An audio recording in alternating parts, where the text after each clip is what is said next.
This holiday season, give the gift of Sega. Just make sure you don't go negative in your bank account doing so. Hey, what's poppin', players? I'm a Sega collector. I call myself that because I've been collecting Sega and Sonic the Hedgehog merchandise for almost my whole life. A lot of my hardware, software, and collectibles were passed down to me by family. And because of that, I have a lot of vintage and very rare Sega-related merchandise not many people know about. So it's my job to talk about it. From video game spotlights, to retrospectives, and of course, reviews on figures and plushes, you can find it all here. So enough talking, let's get the ball rolling. Welcome to the Sega Collector. Happy holidays to my Sega squad. Thanks once again for joining me in another video. It truly is the most wonderful time of the year, especially for a collector. For the holiday season, toy companies left and right are making sure they're shipping out ample stock of their best-selling figure lines to ensure everyone gets a piece of that plastic goodness. Jakks Pacific is no exception. We've gotten some truly awesome Sonic releases this last year. Truthfully, I'm still having absolutely no luck finding Blaze anywhere, and you can bet I'm not spending the $40 online for a scalped one. Hey, scalpers. Here's a gift from me to you this season.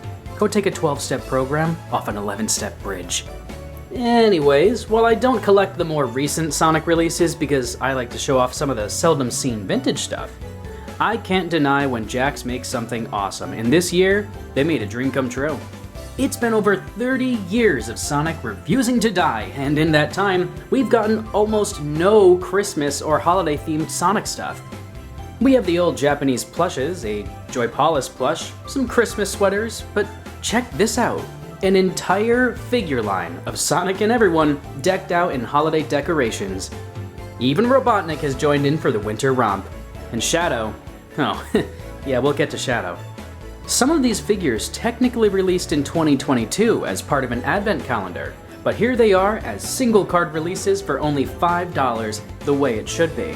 In this wave, we have Santa Sonic, Reindeer Tails, Festive Amy, Robotnik Claus, Shadow absolutely slaying, and Knuckles with the hat.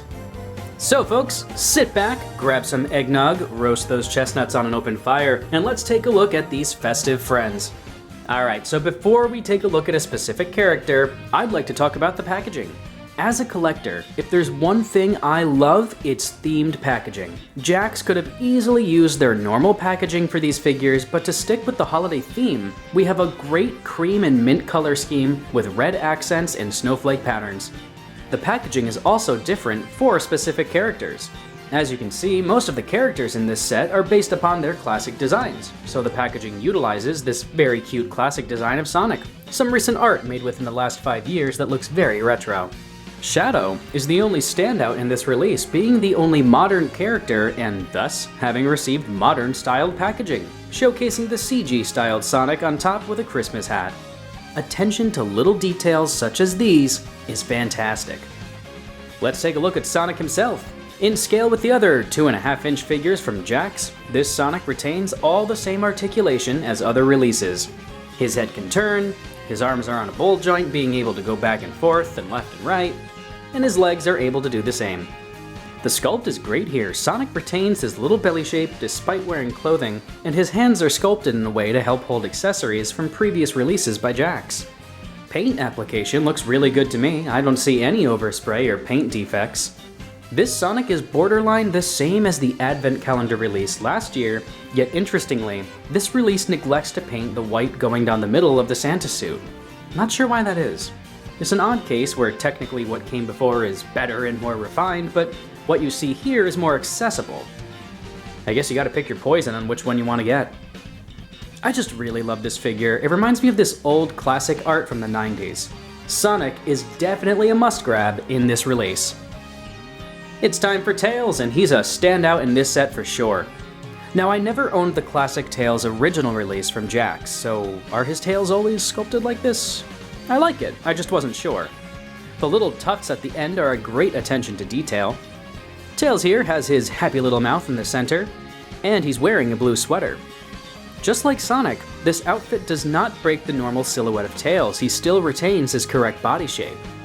I also love this specifically because one of my favorite plushes in my collection is this vintage Japanese plush of Tails in a light blue sweater. Now I have a figure of him just like that. He's cute! Speaking of cute, he's got some reindeer antlers on. This is very in character for Tails. The fact that Tails can fly, I'm surprised they didn't give him a red nose. This is just another showcase of one of the highlights in this set. I'd say picking up Tails is as important as picking up Sonic in this release. Easily one of my favorites.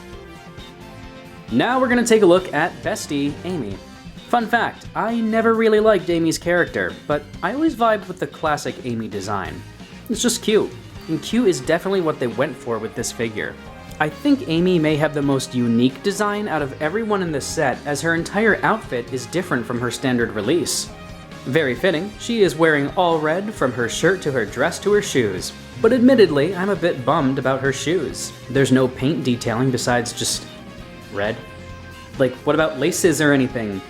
I also never owned Jakks' standard release of classic Amy, so for a first impression, I really like this. I think I just like Jazzwares' classic Amy more though. Amy's a unique one because she doesn't really get a lot of variant releases of her.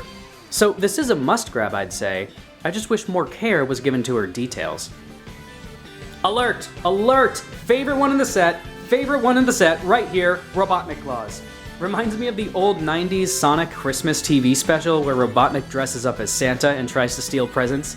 This is such a simple idea that goes such a long way. Like, who wouldn't want a Robotnik claws? The concept is hilarious, and the execution is exactly what was expected. I even like that they painted his gloves a different color. Robotnik naturally always wears red, so they really had to step up their game with details if his paint wasn't going to change much.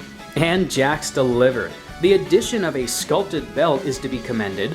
I'm happy they changed his pants from black to red, but they retained the black boots to look more like Santa. Literally the only thing missing from this would be a Santa hat, but I don't even care. I just genuinely love this figure. Paint application, great. A slightly new sculpt, even better. Robotnik basically ticks all the boxes for one of the best in the set. An absolutely necessary pickup if you're a Sonic collector. There's nothing else like this. Lastly, that leaves us with both admittedly my favorite and least favorite in this set. Snowy Shadow, or as I call him, Sleigh Shadow. This one just kinda drops the ball, but I love it for all the wrong reasons. It's a fine figure of Shadow, no different from the standard release, but he's just been given glittery dots all over him to look like snow. This is just not a good fit. If every other figure's outfit was designed around their personality, Shadow would absolutely not hang out in the snow or even be depicted with glitter, but that's why I love this, because it's so wrong and goes against his character completely. I call him Sleigh Shadow because when I first saw this, I didn't even know it was supposed to be snow. I thought it was literally just glitter. Like, Shadow just went to the club and got all dolled up for it. He slayed. We love to see it. It's perfect for all the wrong reasons, and I love it. Truthfully, out of everyone in this set, this is the figure you don't really need. It isn't very special and seems like an afterthought. I picked him up because, like, again, he slays, but also because I know that with how much effort the others were given, this is the one that's going to sell the least, which means this is the one that's going to be more hard to find a couple years down the road. Less people are going to have it. Gotta think ahead, you know? Well, that's my bit. I hope you all enjoyed this thorough look at these great holiday collectibles. I really consider most of these a must-buy for Sonic fans, simply because we've never really had anything like them. With that said, I hope you all have a wonderful holiday season. This has been the Sega Collector. I'll catch you on the flip, and happy holidays.